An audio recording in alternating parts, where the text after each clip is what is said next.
que la France soit un partisan de la liberté comme elle le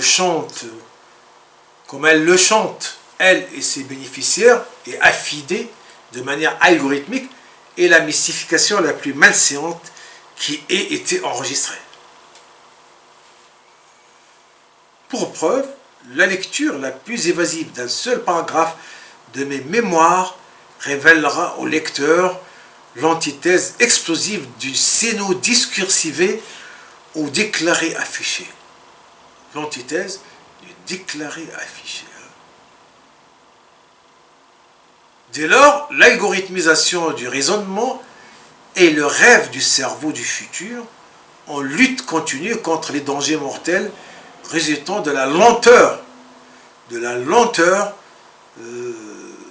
traitement de l'information en environnement vide, pré-triomphant. À noter que le néologisme vidique signifie le vide dans sa caractérisation absolue et invincible de cette invincibilité répartissable sur deux phases. L'une ressentie par expérience et l'autre évaluée selon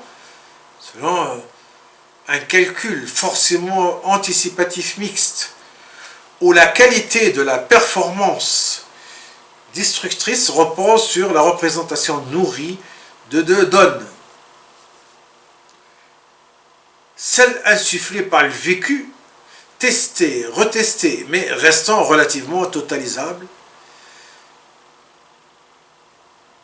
et celle fournie par le supputable, se confondant avec le fantasmatique comme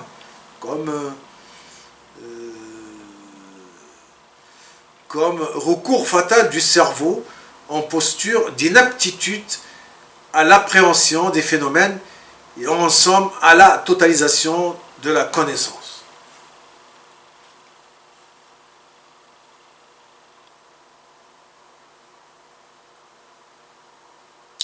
Sachant que si la totalisation de la connaissance partielle est ce que le cerveau a réussi jusqu'à présent, la totalisation de la connaissance totale relève d'une impossibilité technique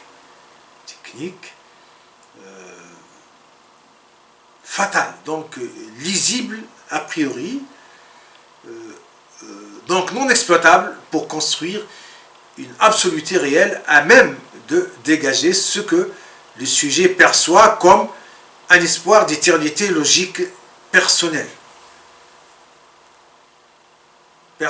donc susceptible de garantir la survie au poids gigantesque et impitoyable de l'espace-temps intégral.